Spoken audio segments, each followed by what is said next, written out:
You are listening to The Brian Craig Show podcast, broadcasting from sunny South Florida. Brian is joined by his wife and co-host, Kathy. Follow Brian on social media at BrianCraigShow.com. And now, Brian and Kathy. Welcome to the program, everyone. I'm Brian Craig, always joined by my wife and co-host, Kathy. Thanks, everyone, for tuning in. We got a lot to talk about on the program today. There was a shooting in Dallas today at Love Field, and the shooting suspect has been shot and was taken to and died at Parkland Hospital.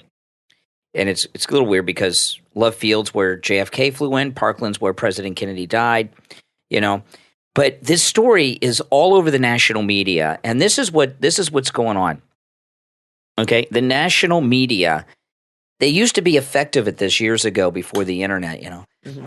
The national media are obsessed with gun control. Mm-hmm. So stories that are really local news stories that aren't even this story the only thing that makes it newsworthy at all is a brief mention with, Parkland Hospital and Love Field because of President Kennedy, and there's a shooting.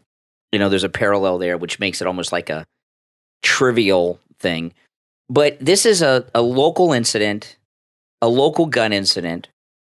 I don't think anyone was shot but the woman with the gun who was shot. She didn't shoot anybody. She was shot by the police. No, they said she was shooting into the ceiling.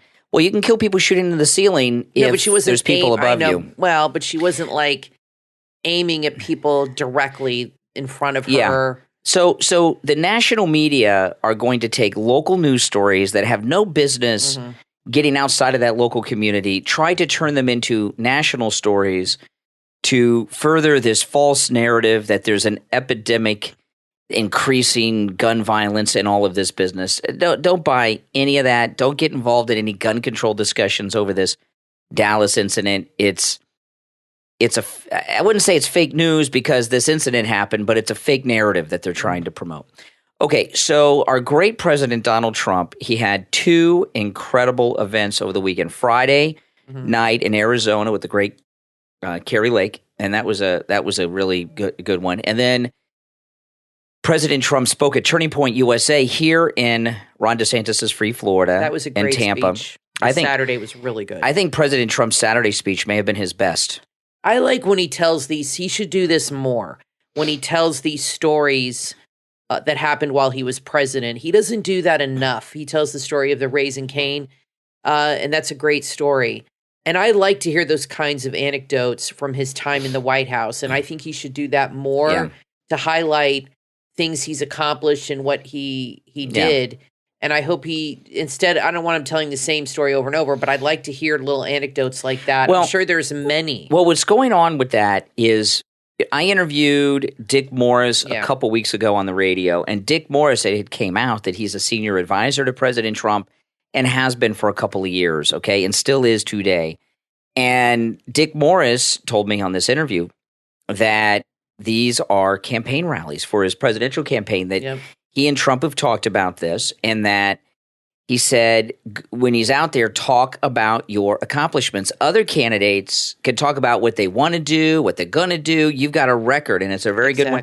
Exactly. So he's out there telling all these stories. Sometimes people say they're repetitive. Well, I don't know how they can be repetitive when the mainstream media don't even carry the speeches. Exactly. So if they carried one, it'd all be brand new. But no, it's not that he's being repetitive for the purpose of being repetitive. He's out there campaigning for president of the United States in 2024, telling people what he has done. And Turning Point USA is really amazing. I really like that event. Yeah. I like it more than CPAC. I really like it. It seems more intimate. They have really good speakers. I mean, they had Greg Gutfeld there, DeSantis, Trump, McEnany, Benny Johnson, who is awesome. If you guys don't follow him on Twitter, I've been following him for years. I've never heard Benny Johnson speak hilarious. Before. I follow him on Twitter, and I retweet him, and I read his tweets, but I've never heard him speak and at an event. Funny. And Benny Johnson is amazing. My friend Kelly, one of my sorority sisters, was there, and she was posting pictures all throughout the event, and she was all excited. She saw Charlie Kirk in the lobby doing a show with MTG, and she kept posting pictures from the event. It looks really awesome. Definitely something worth going to next year for sure. Turning Point USA does 2 events in Florida. They do one in Tampa, one in Palm Beach, and I'm going to talk to the radio station about going to Turning Point USA next time, and maybe even broadcasting from there. I think that'd be a great idea. I've watched Turning Point USA in the past, and it's always been good and interesting. But we watched it all day on Saturday. We watched more than we've ever watched. It was really excellent. Where we watched it was on the Fox Nation app. Yeah. The Fox Nation app was live streaming Turning Point USA, and we were watching it because President Trump was going to speak on Saturday night, and Ron DeSantis was speaking. So we watched it all day on Saturday, and it's gotten better and better since the one last year, and I was really blown away. And the thing about Turning Point USA that surprised me a little bit is I knew about it, I thought about it, I've watched a little bit of it here and there, but I didn't think too much of it. And because I thought it was like for young people, I thought it was for high school and college kids, and it's not. It's for all ages. They're a group that does outreach to college and high school students, no doubt about it, and that's what their main focus is. Yeah. But the event is not just for kids; it's for grown-ups too. So I'm going to go if they the next one they have in West Palm Beach. I'm going to see if I can go to that one, and next year the big one. I'm definitely going to go to that. But if you guys have not seen President Trump's speech at Turning Point USA, find a way to watch it. If you do have the Fox Nation app, they do have it archived up there, and you can watch it. DeSantis' speech was great, his was unbelievable. They're both great, and it's interesting because the media, for weeks, maybe months, has been really pushing this narrative. Even all media outlets that Trump is done. That conservatives want DeSantis. We do want DeSantis, just not yet, okay? He's a young guy. We're DeSantis. patient. So they did a poll at this Turning Point USA. Straw poll. And most of the people they polled were like younger people. And I was really pleasantly surprised at the results, and I think the media is choking on this. If Donald Trump did run, they did in bold capital letters, and the 2024 Republican presidential primary offered the following choices, who would you vote for? Now they have Trump, DeSantis, Kristi Noem, Mike Pompeo, Ted Cruz, Nikki Haley, and Mike Pence. Who put Mike Pence on the list? Probably Mike Pence. Yeah. He got 0.3%, by the way, which is shocking. So nobody really showed anything except Kristi Noem got 1%. Okay. Everybody else got less than 1%. Yeah. All right. So she got 1%. So the two guys were Trump, DeSantis. Trump got 78.7% that they would vote for him, and DeSantis got 19%. That is a huge gap. And I think the media is absolutely flipped out. And let me tell you, this is an interesting thing about this. Because they've been telling us for weeks, DeSantis is the guy. So President Trump got basically 80%. 80%. And DeSantis got 20. Exactly. This is what that poll doesn't surprise me at all, because it surprises me that Trump isn't even higher in it, maybe a little bit, if I want to be surprised. But we've known that this is a false media narrative. But here's a thing that has not factored in. This has been discussed a little bit on Fox and some other places today. But here's something they're not factoring in. This straw poll at Turning Point USA was held in Tampa, Florida. So DeSantis had home field advantage. Exactly. There were an overabundance of Floridians here, because it was in Tampa. Tampa is in the heart of Florida. I'm sure people traveled from around America, but most of the people there probably were Floridians because of where it's located. It's like in the middle of the state on the West Coast, really. It's a central location. Tampa's about a 45-minute drive from Disney World. Yeah. 45-ish, depending on traffic, maybe an hour. Yeah. It's like right in the middle of the West Coast. So, if DeSantis and where we love him. Everyone in Florida loves DeSantis. Absolutely. I'm wearing a Ron DeSantis T-shirt right now. We do love him. But for him to just get under 20% to Trump's 80% in Florida, that tells you that nationwide among MAGA Republicans, Donald Trump's probably in the 90s versus DeSantis. Ahead. It's like I was talking at the beginning about this narrative they're trying to pursue with this Dallas airport shooting with the gun. The media, with the 24-hour news cycle, just make crap up and create these false narratives and then have panel discussions for weeks about them. Here's what they do. They have a narrative they want to go with, and they manipulate the news to fit that narrative. That's right. The news comes second. The narrative comes first. But I think they're genuinely shocked over this huge gap because they've been really trying to tell everybody that DeSantis is the guy that everybody wants. Trump's out. They're tired of Trump. MAGA is sick of Trump. They've been saying that for weeks. And then this poll comes out, and he is not 10 points ahead, not 20, not 30. He is 50 points, 60 points ahead. That is crazy. And like you said, DeSantis is a Florida guy, born and raised. And somebody made the good analogy, though.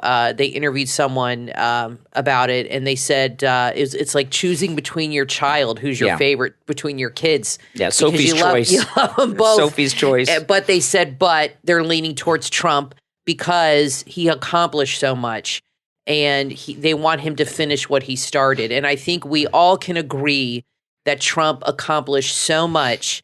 Can you imagine if the swamp had just left him alone, how much more he would have gotten done?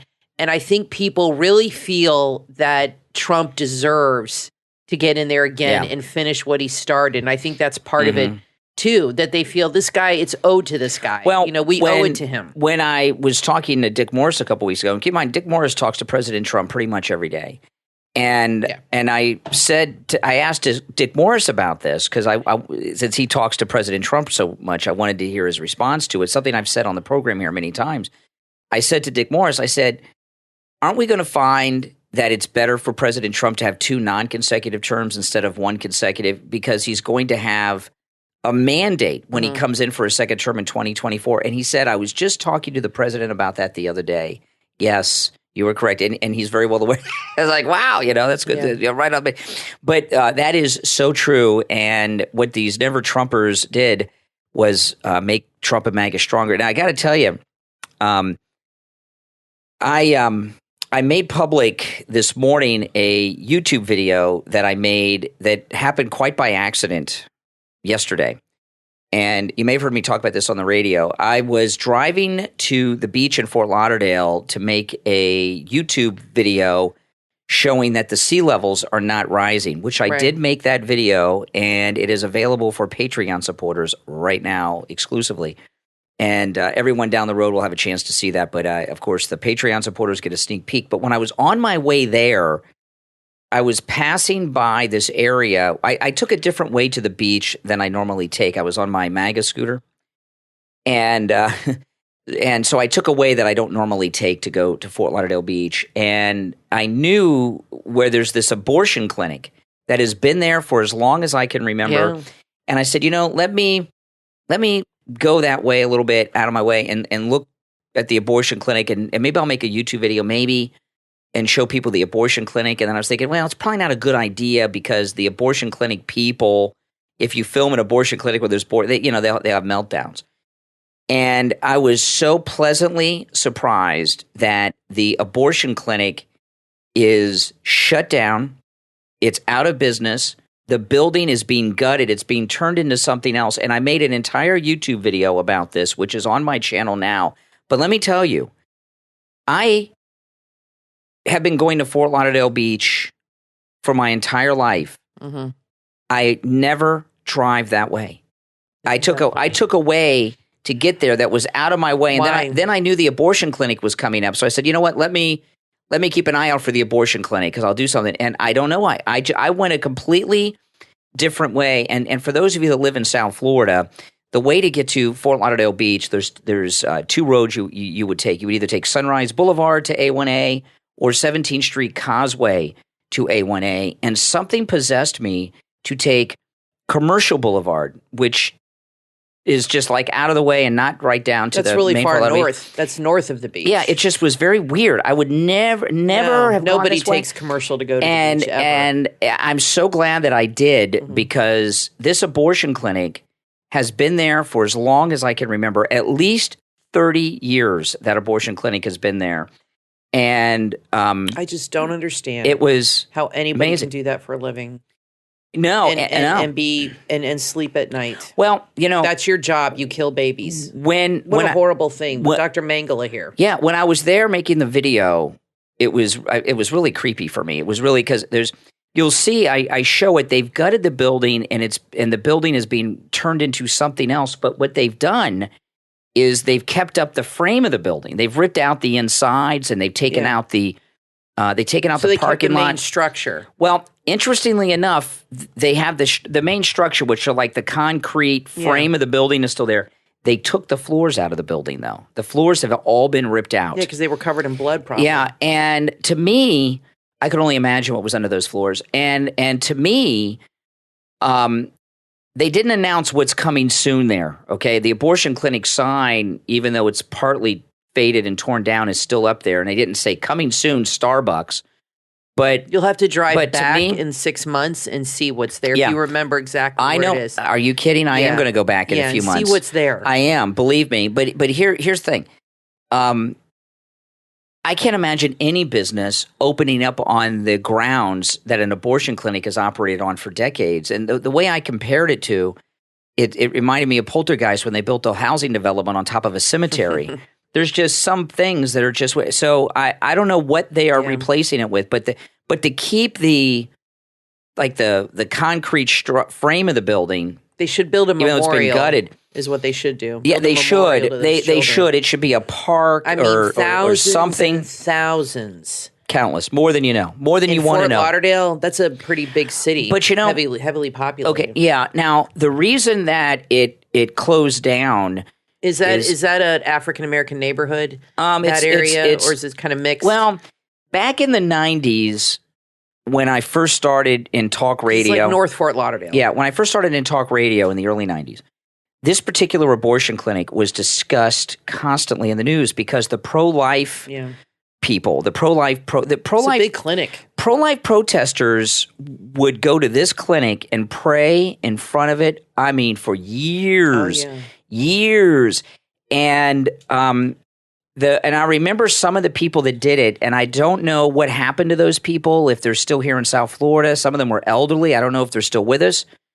But I don't – the reason I made that video was a number of reasons. One, I want everybody to see this abortion clinic is no more, which I don't think – have any of you ever seen an out-of-business abortion clinic while it's being torn down? I shouldn't say torn down because the frame's up. Gutted. They gutted it. Never seen anything like that.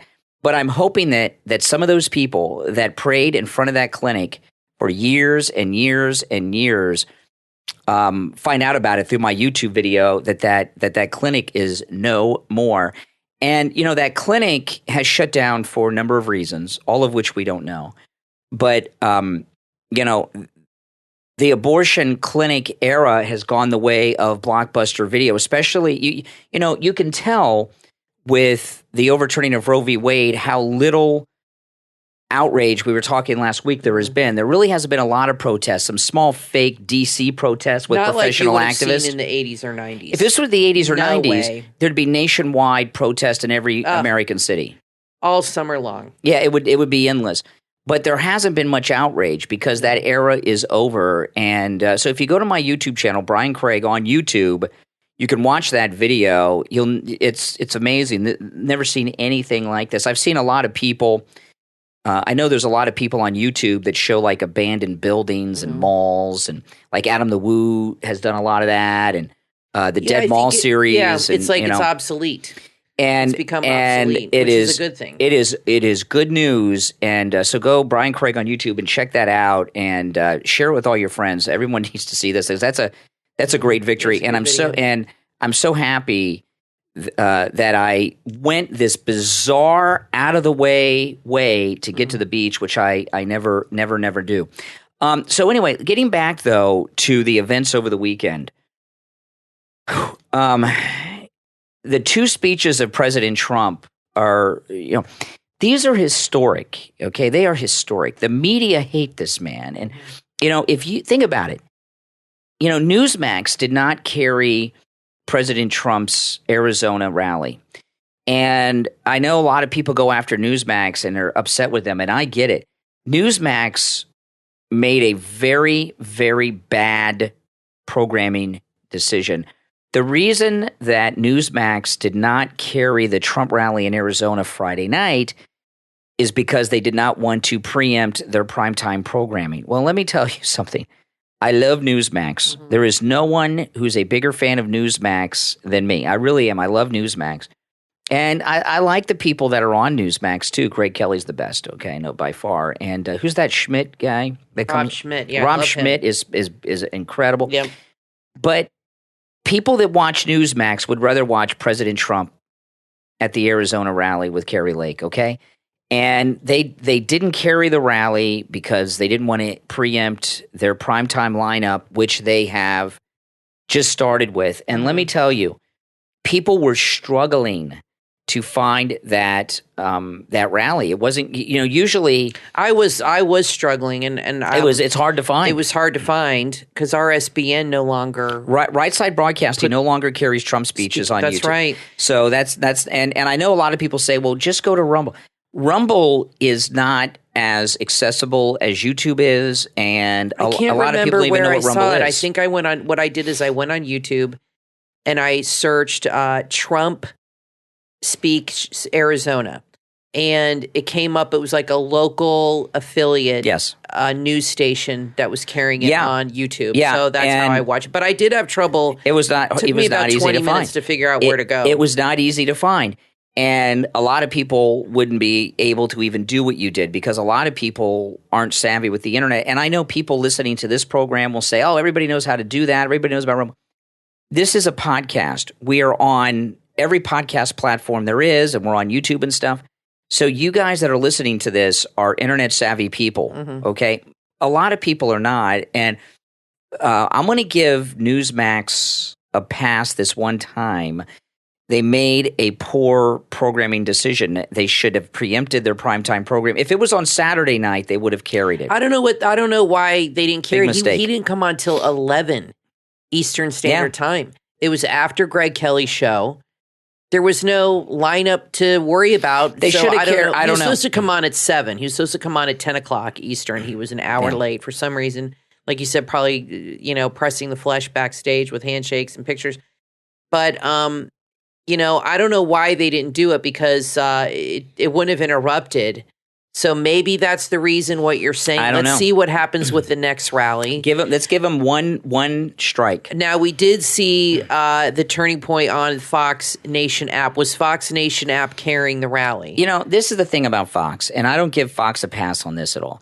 Fox will not carry President Trump speaking on Fox News Channel. But did they have it on Fox Nation? But they carry the rallies on the Fox Nation app because live? I don't know if it's live. I know I saw when we went to watch Turning Point USA, I saw the rally was there. I don't know if they carry them live. Okay. The next Trump rally, we'll look on the Fox Nation app to see if it's there live. Yeah.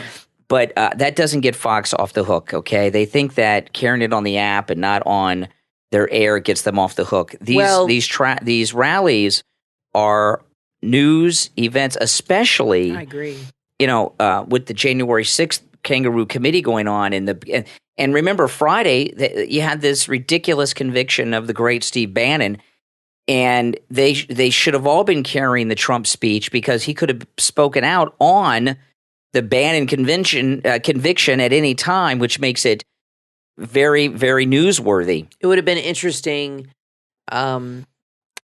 I just forgot. That's okay. Getting like Biden happens to me all the time. Well, this more and more these days. This is the thing. It's going to be harder and harder to find Trump rallies moving forward. And, I know what I was going to say. And the reason it's going to be harder moving forward finding Trump rallies is because he's polling so well. The media are afraid and they don't want to give him 1 second of publicity. What I was going to say is I don't know how when he announces he's running, and like you said, and he's way ahead and this and that. How are they going to rationalize not carrying? They won't do it. I'll tell you how. I'll tell you how they'll do it. But when he's a candidate and he's running and doing campaign speeches. I'll tell you how they – just like when he was president in his first term, okay? I remember after January 6th, and President Trump was still in office, still in his first term, I was watching Cavuto. And I saw this happen elsewhere too. But the time with Cavuto just really pissed me off more than the others because I expect better, of Fox. Well, yeah, but not Cavuto. And President Trump, this is still during his first term. It was after January 6th. He comes out to speak, and Neil Cavuto cuts away, and he says, "Oh, the president is speaking.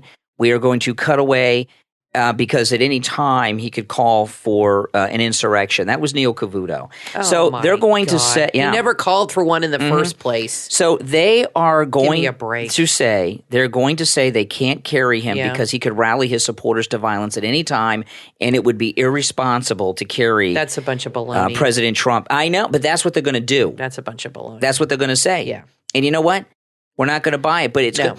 But this is something you're going to have to get used to. It is going to get more and more difficult to find the Trump rallies moving forward because, see, these polls that we see where Trump's ahead, and he's further ahead than even these polls show, okay? Mm-hmm. And the media know this. They're scared, and they know that, see, they blame themselves for him winning the first time because they were carrying the rallies because it was ratings gold in 2015. Yeah, they feel like they helped him. So they're like, oh, we helped get him in office and all this happened. We can't help him anymore. Yeah. So we're not going to carry the news. And that's they what feel their like plan they're is. Accessories. Exactly. Yeah. Now listen, we're going to take a quick break. When we get back, there is a lot more to talk about. Don't go anywhere. I'm Brian Craig, always joined by my wife and co-host Kathy. We will be back right after this. So you want to find the right web hosting company that fits your needs, but you don't know where to begin. You need to head over to cheapwebhostingoffer.com. They test and compare the best web hosting providers on the market to help people just like you choose from a very large web hosting offer and find the best solution as web hosting. And right now at cheapwebhostingoffer.com, you can save up to 70% off hosting plans and get a free domain. It's great for anyone who wants to start an online business, whether you're talking about a website or blog. Choosing the best web hosting is tough. There are hundreds of options, and every web hosting claims to be the best one out there. It can be confusing, but it doesn't have to be. CheapWebHostingOffer.com do all the research for you. All you have to do is choose the right one for you. Go right now to CheapWebHostingOffer.com and save up to 70% off hosting plans and get a free domain. That's CheapWebHostingOffer.com. If you want lips that glimmer and sparkle, there's a lip kit on Amazon you will love. The shiny, long-lasting Lipstick Glitter Lip Kit. It comes in many colors, including Scarlet Red, Dynasty Gold, Sugar Nude, and Purple Rain, with more exciting colors on the way. These are long-lasting, fade-proof lipsticks that stay put and make your lips look fabulous. Create perfect, shiny lips that look gorgeous and shiny. You can buy the shiny, long-lasting Lipstick Glitter Lip Kit on Amazon at Amazon.com/shops/Hina Laulea. That's HINALAULEA. See this guy with the pillows on Fox? My pillow guy, Mike Lindell. Where is Mike? He is the greatest. First of all, he does make a great product, great pillows. I actually use them, believe it or not. He's been a supporter from day one. The My Pillow guy, thank you. And he's been with us right from the beginning. As always, President Trump is right. The My Pillow is so good, even President Trump sleeps on one. Support Mike Lindell, President Trump, and the Steve Kane Show at the same time. Go to MyPillow.com and use the promo code KANE, K-A-N-E, at checkout for huge savings on My Pillow products. Promo code KANE, K-A-N-E, at MyPillow.com. You are listening to the Brian Craig Show podcast, broadcasting from sunny South Florida. Brian is joined by his wife and co-host, Kathy. Follow Brian on social media at BrianCraigShow.com. And now, Brian and Kathy. Welcome back, everyone. I'm Brian, always joined by my wife and co-host, Kathy. You know, whenever you hear the MAGA Republicans talk, they talk about America first, right? America first. Mm-hmm. And I don't think a lot of I know you MAGA people listening know what that means.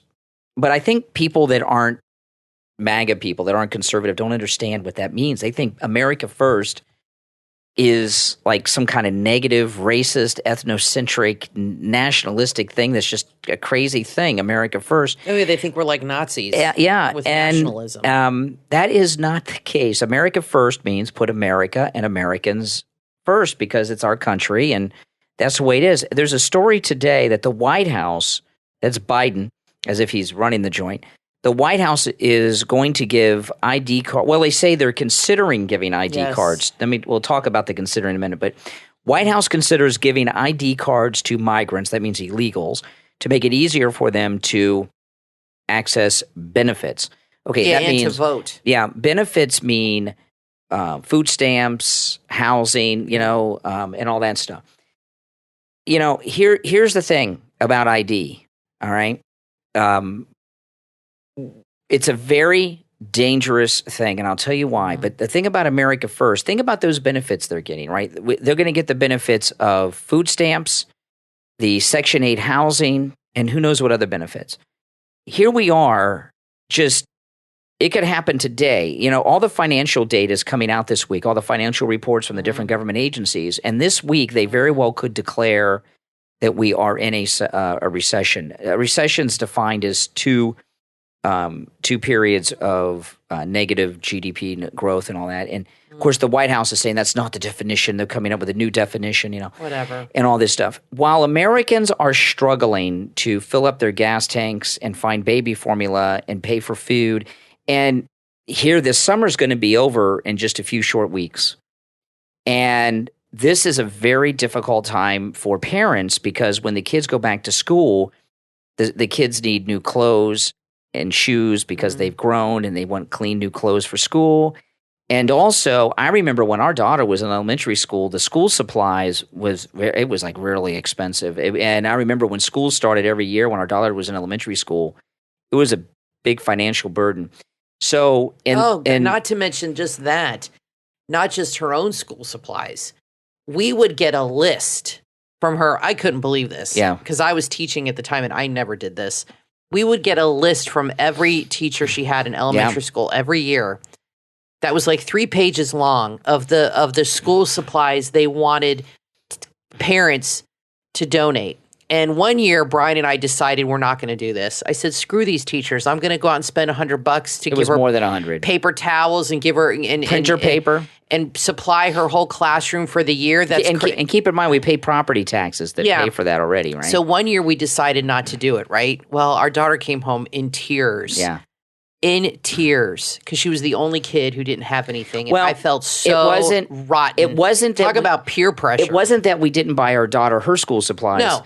The teachers want the parents to supply their classroom with the teacher supplies. We bought Emily what Emily needed, but we didn't buy anything off the teacher's classroom I remember list. It included copy paper, like chalk for the board and all kinds of stuff. So, of course, we went out to Office Depot that night and bought it was hundreds of dollars. A boatload of stuff. So, because I was like, I just felt so bad. Yeah. That she was like in second grade, it's so upset, like she couldn't afford it. Yeah, and I'm like, they shamed her. Exactly, they shamed our daughter. And I said, you know what? Let's, we'll buy stuff tonight. We'll take it in tomorrow. A decent teacher would have, if they brought it up to us at all, would have done it privately and said, "Oh, is there a financial burden?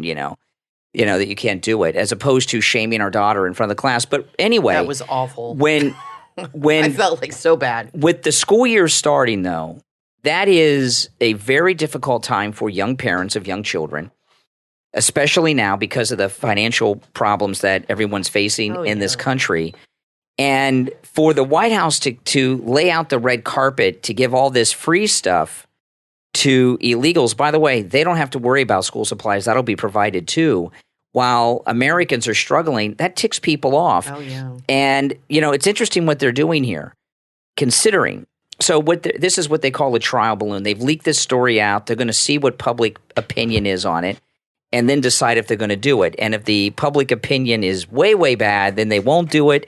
I'm not so sure about that. If it's just rough and, among their own people, because this is an election year, if it's not that bad, then they'll do it. But America First is not a negative. It is a good thing, and that's the way that it should be, in my opinion. And illegals, it's very dangerous to give them IDs too, and I'll tell you why. If you watch the old westerns, you know, what happened when the stagecoach robbers and the train robbers, when the posses were after them, they'd go to Mexico. Like Butch and Sundance went to Bolivia. Right. And what happens, you have no documents, which is a lie, because in Latin America, they are all Catholic and they all have their baptismal certificates because for themselves and their children. They're not undocumented. They have their baptism records because everyone's Catholic. Kathleen and I are Catholic. You cannot receive Holy Communion unless you have been baptized in the Catholic Church.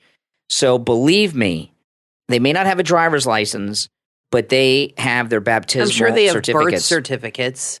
They claim not to, but they have their proof of baptism, which has their Christian name on it. But anyway, so more of them are documented than they say just through that alone. But anyway, giving them IDs, these would be, we don't know what kind of IDs. Would it be in Arizona and Texas and California state IDs? Would it be a federal ID card? We don't know. But if they're undocumented, in quotations, how do you give someone who's undocumented an ID? Like I remember you had to renew your driver's license a few years back, and we couldn't find our marriage license for the renewal. I don't know. We couldn't find our marriage license. And you were going to have to renew your driver's license with your maiden name because we couldn't find it. So I had to go to the courthouse. It took weeks. I had to wait in lines to get a certified copy of our marriage license so you could renew your driver's license with your married name. If you're undocumented, you have no documents, right? Your name is whatever you say it is, and you're as old as you say you are. Plus, I worry these IDs are going to. Well, let me finish with the one thing, Kathy, because I'll forget what I'm going to say. If you are a criminal in Guatemala, Mexico, wherever, in Latin America, and you got, the federales are looking for you because you're a lifelong criminal. Well, you know what? You're in the witness protection program now, baby. You got a new name, you got a new age, you got a new ID. You're a whole new person, and your life is your criminal life is totally wiped out. And now, boom, you're in America, and you got a new name and a new age, and you're free to go until you commit crime again. And if you think that criminals in Latin America are not going to say, "Wow, I'm going to go to America. They're going to give me a whole new ID, and they're going to set me up with housing and food and take care of me. I'm coming, and this long criminal record I have here in Honduras or Guatemala or wherever I'm at is going to be wiped out. Trump I'm on my way." They're sending their criminals. They want that to happen. These countries want to get rid of them and purge them out of the country, and they're sending. They want them to leave. They're not holding them back. They're like, "Go, get the hell out of here." It's like the English with the Australians. They set up that whole prison colony. They purged their country of all the criminals. We're the new Australia. We're Latin America, South America's Australia. Oh, I want to ask you guys. Well, I worry about these IDs leading to all kinds of things. I know. I want to ask you all your opinion on this. Okay, did you see this story about Bruce Springsteen, Kathy? Okay, Bruce Springsteen, he's charging $4,000 a ticket for concerts now. Am I the only person that thinks that Bruce Springsteen sucks? Yeah, no, I agree with you on that. Chris Christie loves him, but whatever. Chris Christie loves him?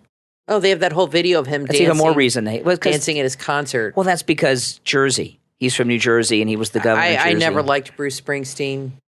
He born very overrated. Born in the USA was like a big hit, okay? But isn't that one song, I'm on Fire, isn't that like a pedo song? It's got very creepy lyrics. This, if I remember correctly, let me look this up. I'm on Fire, right? And Bruce Springsteen, he kind of almost sounds like a kazoo. He's like Bob Dylan. Yeah, exactly. And let me read the lyrics, But fans are really upset, apparently, that he's charging this. No performer should charge $4,000. Even if Michael Jackson was alive, I would say he doesn't deserve that kind of money. He was the greatest entertainer of our generation. Oh, yeah. Nobody deserves that kind of money. And to me, that's completely taking advantage of the fans. And I read an article, the fans are very pissed and they should all boycott him. I'll tell you that now. That's outrageous. They should boycotted him long ago with I'm on Fire. Let me read through the lyrics. All right. These are the lyrics to I'm on Fire and by Bruce Springsteen. And maybe I'm reading too much into this, Kathy, but I think this is like a creeper song. Listen to this. These are the lyrics to Bruce Springsteen's I'm on Fire. Hey, little girl, is your daddy home? Did he go and leave you all alone? I got a bad desire. Oh, oh, oh, I'm on fire. It doesn't sound any less creepy with you saying Tell me now, baby. Maybe more creepy. Yeah, listen, this is it. Tell me now, baby. Is he good to you? And can he do to you the things that I do? Oh, no, I can take you higher. Oh, oh, oh, I'm on fire. Yeah. Sometimes it's like someone took a knife, baby, edgy and dull, and cut a 6-inch valley through the middle of my skull. At night, I wake up with the sheets soaking wet and a freight train running through the middle of my head. Only you can cool my desire. Then he does, oh, I'm on fire a whole bunch of times. That sounds really creepy. Hey, little girl, is your daddy home? Did he leave you all alone? Can he do the things to you that I do? As Emily would say, it's a little sus. So it doesn't surprise me that Bruce Springsteen's a Democrat. Okay, Yeah. that he's so inappropriate. Yeah. This is like a groomer song, Yeah, no, it's pretty weird. isn't it? Yeah. Well, good luck getting $4,000, especially in today's economy. That's just outrageous. I don't know how he can actually live with himself asking that kind of money. That's insane. Nobody's worth Is that. there any act that's worth $4,000 a ticket? Like I said, not even if Michael Jackson came back from the dead, or maybe Elvis. Maybe Elvis. If Elvis all of a sudden said, If he rose from the dead? or if he said, I faked my death, which some people do believe. Yeah. He's like 80 years old now, and he came back fit as a fiddle and said, I'm coming out of retirement. Maybe Elvis Presley. Like Eddie Wilson did. People thought Eddie Wilson was dead, and then he came back. Well, that movie's based on Elvis Presley, kind of. That whole What movie? Eddie and the Cruisers was written kind of like about. Eddie Wilson wasn't a real guy? No, I know the story. No, it was kind of written from that storyline that he faked because there were rumors that Elvis faked his death in the 70s, so they wrote that movie kind of like he's an Elvis. I remember that was a great movie. The first time Whatever happened to Michael Pre? He was so He lives gorgeous. in Europe. He was good looking. The first time I saw Eddie and the Cruisers, and then at the end, you see Michael Pare, Eddie Wilson, watching the documentary on the TV in the window. I was like, oh my goodness, this is the nuts. beard, that blew me That away. shocked me, like, boom. That was a great The movie. sequel was awful. But yeah, well, if Elvis came back from the dead. Maybe him. That would be worth $4,000 because he would have been dead and now he's been reanimated. And that would be like, whoa. No, I'm saying if he never died. Oh, if he faked his death? He faked his death and he came back and he was like 80 years old and did a tour, he could easily get $5-10 grand. No worries. Do you know? And he'd deserve it. Do too. you know what happened? Bruce is no Elvis. There was proof that Elvis was not alive. There was proof. Something happened that proved beyond a doubt Which was? that Elvis Presley was not alive. Which was? When his daughter married Michael Jackson. Oh, yes. Now, I'm an Elvis Presley fan. Don't misunderstand. I'm an Elvis Presley fan. I want to see this new movie. We'll wait till it comes on demand. But Elvis Presley was a good old boy from Memphis, Tennessee. No, you're wrong about that. And I don't think he'd be happy with Lisa Marie marrying a black guy. No, Priscilla said that's definitely not true. I don't believe that. She said I don't Elvis believe her. loved black people. She said he grew up going, not marrying and sleeping with Lisa Marie. You don't know that. I don't agree with you on that. Eh, she said he we'll loved never black know. people. He grew up going to church with them. They were all his friends. That was where he grew up Yeah. in the neighborhood. But not marrying little Lisa Marie. I don't know if it has anything to do with being black, but Michael Jackson, maybe. I mean, he's pretty weird. He was pretty strange. Elvis would have been. I don't think it would have had anything to do with color. Let me tell you, when Lisa Marie came out and went on television with Michael Jackson, announced they were married, and then they kissed, Elvis would have been TCB, taking care of business, right? That he would have been going to. But like I said, I don't think it would have had anything to do with him being black. Now, just being Michael Jackson. speaking of people that have risen that we thought were long gone, Al Gore. Did you see this thing with Al Gore? Yes. Oh my goodness, Al Gore.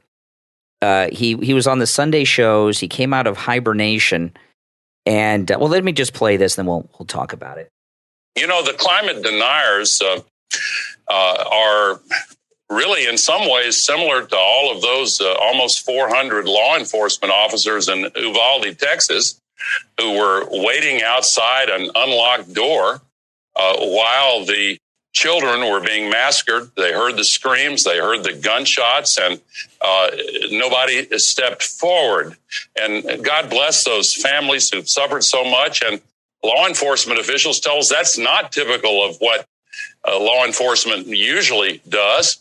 And confronted with this global emergency, what we're doing with our inaction and failing to walk through the door and stop the killing is not typical of what we are capable of as human beings.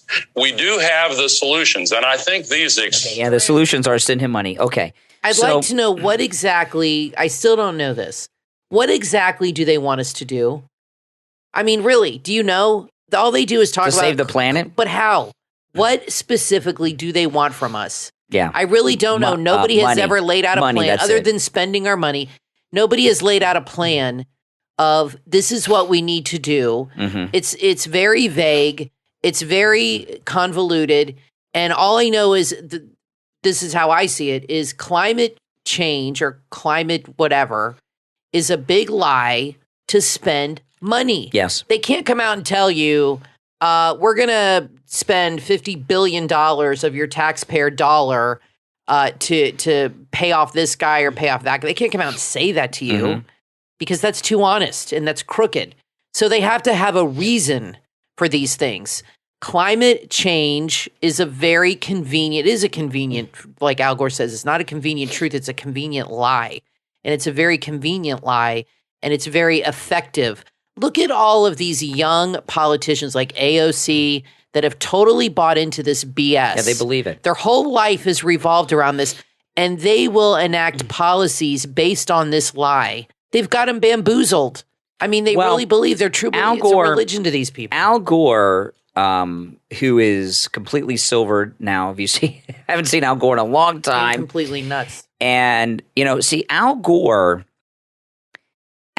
got into this climate change thing because he's invested heavily in the industry. And Al Gore came up with something called carbon credits, and it's an entire industry. And let me explain what carbon credits are and how I found out about them because Al Gore got busted as a major polluter, okay? Now, they're based on something that the Catholic Church had back in the olden days called the selling of indulgences. And the Catholic Church had this thing. This is what, so goes the story, that got Martin Luther to leave the Catholic Church and start Lutheranism. Yeah. What the church did back in that era is you would pay money to the church to forgive your sins. Right, it was the selling of indulgences. Yeah. So if you indulged in adulterous activities, right, cheating on your wife, you would buy the indulgence and it would be forgiven. Right. And the church got really, really crazy about this. And really rich. And it got to the point, because it was a big moneymaker, because people were buying the indulgences. You could buy indulgences for your dead relatives in purgatory to get them out of purgatory sooner. Right. And it's a big scam. And Al Gore brought that back in the form of carbon credits. And what had happened when Al Gore's movie came out, An Inconvenient Truth, he got busted. One of his mansions, this one mansion he had in Tennessee, he used so much electricity in this mansion because it was so big. He used in 1 month what the average American family used in 10 years. Oh my gosh. Yes. In 10 years. What was he plugging in that house? Well, it's a big house, so big air conditioning and everything else. Yeah, but come on. Yeah. 10 years worth of electricity each and every month. Something going on there. That's weird. And he got called out for it. And he says, no, I'm carbon neutral. I even saw him on the red carpet at the Oscars, was asked about this. He's like, I'm carbon neutral. What a joke. And this is a big industry. And what it is, it's the selling of pollution indulgences. That's exactly right. You can be a polluter. You can dump nuclear waste into a river, and you can give these green companies, you can buy the carbon credits that they supposedly use to clean up the environment, and it wipes away your sin of dumping nuclear waste in a river. And Al Gore is one of the founding members of this entire industry of the carbon credits and the green crap in general. So he benefits financially off carbon credits. He is, let me tell you, there you go. He is the creator of the whole green industry, the whole green business. He probably has a piece of every major green company there is. Oh yeah, he's the granddaddy. So he promotes it because it's money. And a thing about Al Gore, they bring him out there as their big climate change daddy, you know. I want to check something. His father was a Dixiecrat who was opposed to his father voted against the civil rights legislation of the 1960s, you know, Al Gore's father.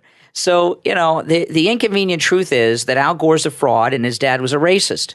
I'm trying to see where you can watch an inconvenient truth. They probably burned that movie with Song of the South. We can watch it on Prime. Amazon Prime? Let's see. You can rent it for $3.99. Okay, so give Al Gore here's what I $4. recommend, and I'm gonna rent this movie. Okay, so we can get some sound bites. We need to expose this. This movie was made in 2006. Oh, that long ago. Okay, so that's 15 years ago, about, right? 16 years ago. 16 years ago. That was close. I'm going to watch this. I'm going to rent it for $4. Everybody should rent it. And let's see if any of his predictions by the come year, true yeah. By now. Because we've got to be beyond some of his predictions. This was like doom and gloom, and, you know, the world is coming to an end. Let's see how much of this came true. Is BS, which I'm sure it's like 90%, and how much of this actually did happen, or, you know, they told us by now, I'm assuming from what I remember, by now, all of the ice caps should be melted by now. And their theory was the ice caps are going to melt, and it's going to raise the sea levels like a foot. Well, you know what? And we're all going to be underwater by now. Okay. You can do that. Yeah, I'm going to watch it. But this is what Al Gore would say. You're right. All those predictions didn't come true because we took action. Whatever. Now, I'm telling you, that's what he would say. Because we were made aware and we took some action. Now, not enough action. It's ridiculous. But we took some action, which put off the inevitable if we don't take more action. Well, I want to talk about real quick. Well, we got a break first. Oh, okay, so let's take our last. I want to bring up one thing. Okay, let's take our last break, and then we will come back. All right, I'm Brian, always joined by my wife and co-host Kathy. We'll be back right after this.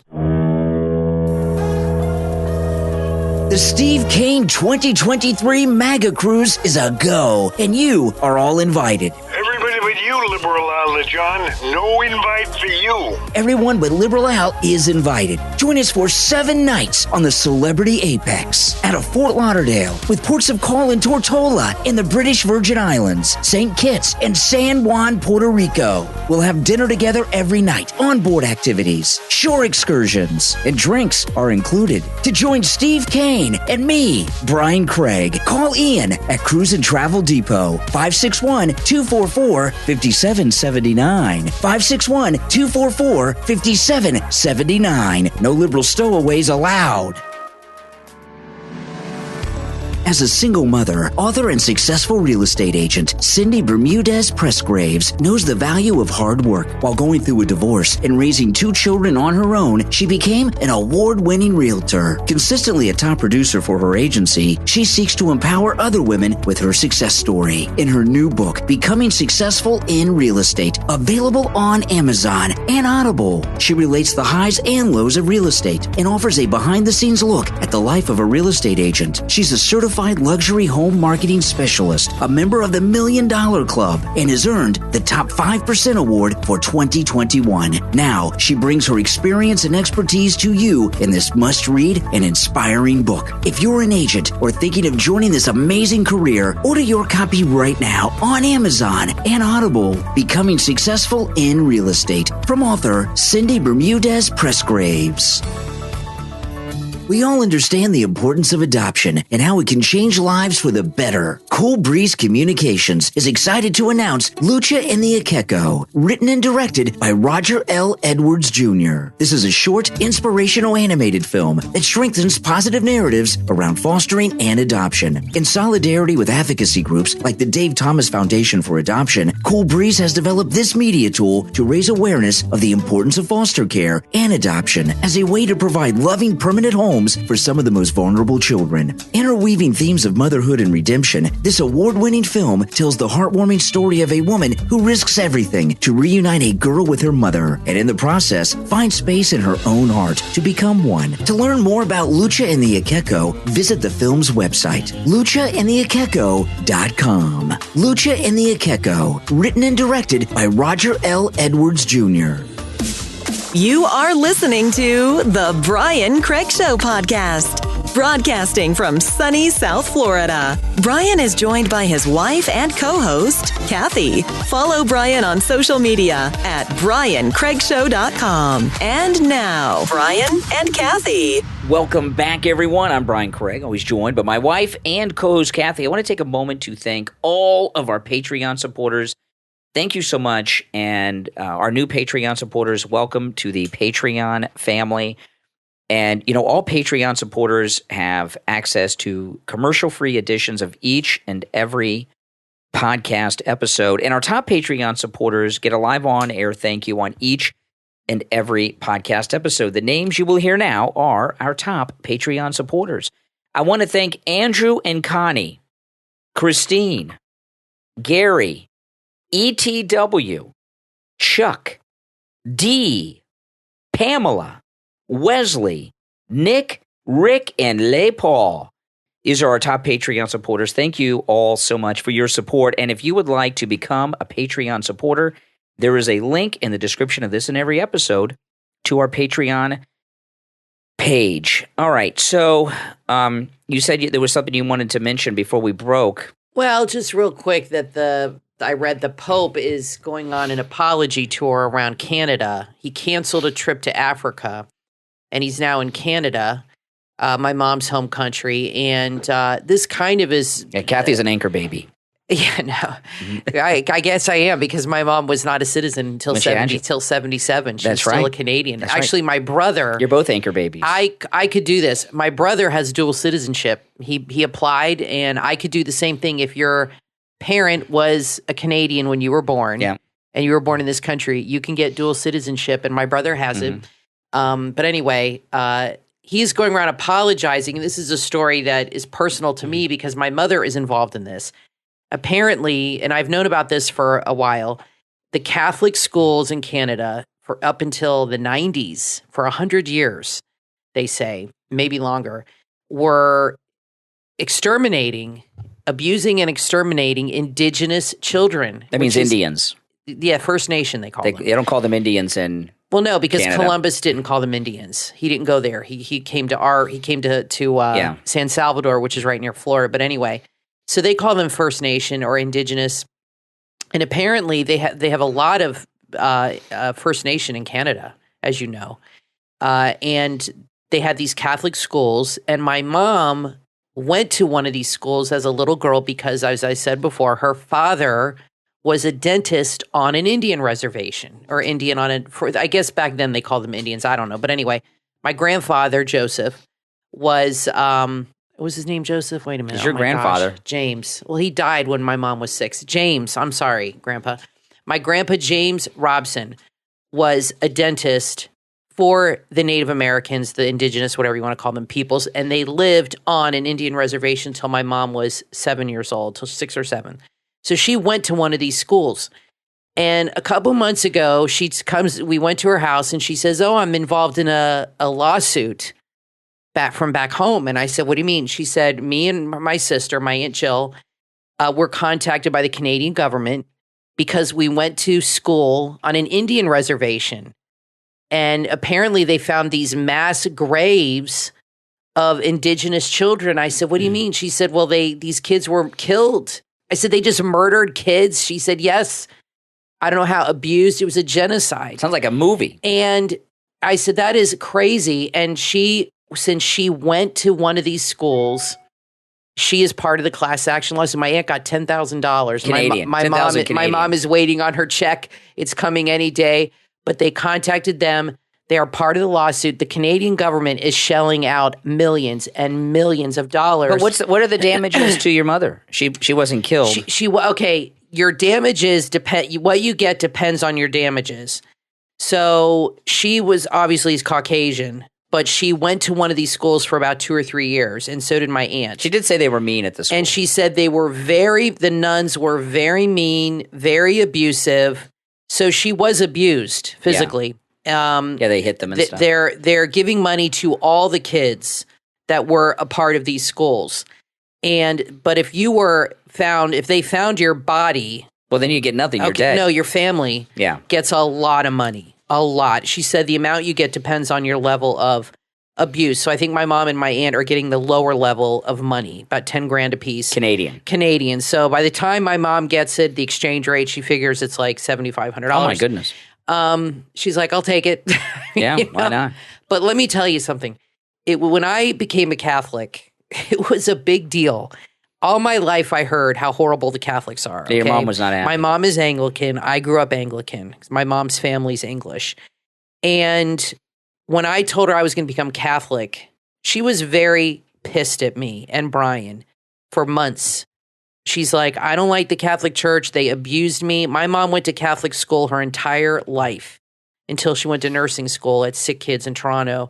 And it was the most miserable time of her life. And she said the nuns were horrible. They were abusive. They treated her awful. And she was very upset. But she's over it, I guess. But there's no love lost there. But that is really interesting about how now the Pope is going around and apologizing on behalf of Christians. I don't like him using that word. He literally said, I'm apologizing for the Christians that did this, not the Catholics, which I think is really interesting that he's not differentiating. And I don't like that choice of words because the media is running with that. Like the Christians are horrible people because they hate us anyway. I wish he would have just said, I'm sorry for, the people that did this. Now, has he done a tour for the sex offenders? The Catholic Church has a lot of abusers. I don't know what it is about the people that are in the church, the priests. The nuns have serious issues. This is not what Jesus wants, trust me. And they're very abusive, whether it's physical, verbal, or sexual. What is this about these people in the church that are this way? I mean, it's appalling. I have no idea. It seems like the Catholic Church... It's hard to defend. It only makes the news when there's a new abuse scandal. Well, there's a lot of them. Now, I wanted to play this soundbite, see if you can make sense of this. This is Willie Brown's girlfriend, Kamala Harris. Yeah. And, let's listen. I can't explain it. It's Kamala. And, listen, women are getting pregnant every day in America. And this is a real issue. And we need to act with a sense of haste about what is at play, what is at stake. And codifying Roe will be an important moment in terms of putting back in place protections for the folks who are at risk right now because of what the court did in Dobbs just weeks ago. Okay. I'm going to say a couple things about this. Okay. Women are getting pregnant. First thing I want to say is this codify. They want to codify everything now. I've never heard the word. It's too late to codify Roe, isn't it? It's a done deal. No. They want to have a law.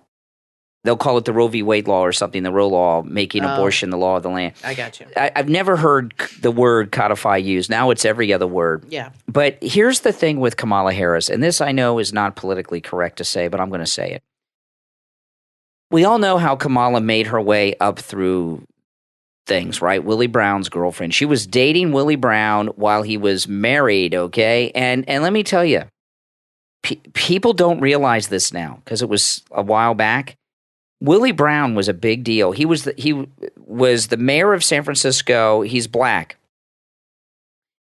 When Bill Clinton was president, the top three liberal people in America, the Clintons, I'll keep them as one person, Bill and Hillary, right? The Clintons, Jesse Jackson, and Willie Brown. Willie Brown was like as big as Governor Cuomo, the first governor, Mario Cuomo. He was a big deal in the Democrat Party. I don't know why, but he was. You could not turn on television if there was a major news issue without them going to Willie Brown for his opinion on it. And when she was dating Willie Brown, he was like the number 3 most talked about powerful Democrat in America, okay? So she targeted him. Her first statewide job she had was an appointment that Willie Brown gave her while she was his girlfriend. And, you have to ask yourself, this abortion issue is very personal with her, more so than just knee-jerk Democrat Why do you think Roe so? v. Wade. My guess would be that when you're a woman who dates married men, that's the kind of thing you always got to have in the background just in case there's what she would call an accident, which is a pregnancy. And when I hear her talk about Roe v. Wade, I hear her talk about abortion, there's a little more passion about it, a little more emotional importance to it than just knee-jerk Democrat talking points. It's something that Her voice was a little shaky. Yeah. Remember those commercials when E.F. Hutton talks and then there'd be silent, people listen? Yeah. When Kamala talks, nobody listens except I'm you listening. and me because I'm listening. Yeah, because you have to. But she is not the kind of person when she speaks that people really pay attention to. I'm sorry. She's really not. She's not inspiring. She's not she's just not authoritative. She's not somebody that who speaks where they're like, I've got to hear what Kamala has to say. You know what I mean? Yeah. She's crazy. Nobody cares what Kamala has to say because she's an idiot. Mm-hmm. But I think you're right. Her voice was a little shaky there. Anytime she talks about She sounded like it touched close to home. But she just is not a good speaker. She's not interesting at all. Not at all. Not at all. Well, listen, we are out of time for today, but we'll be back next time. I'm Brian Craig, always joined by my wife and co-host Kathy. Don't forget, guys, go to my YouTube channel, Brian Craig on YouTube, and I have a lot of great content over there. But check out the vlog I made over the weekend, the tour of the closed down abortion clinic. This is something you'll never have another opportunity to see. I have one more thing to say before we end the show. We talk about how the left are normalizing things that never would have been normalized. Oh, yeah. The newest thing they're normalizing, this is in Breitbart. The New York Times tweeted this. Cannibalism has a time and a place. That's Babylon Bee. That can't be real. Some recent books, films, and shows suggest that the time is now. Can you stomach it?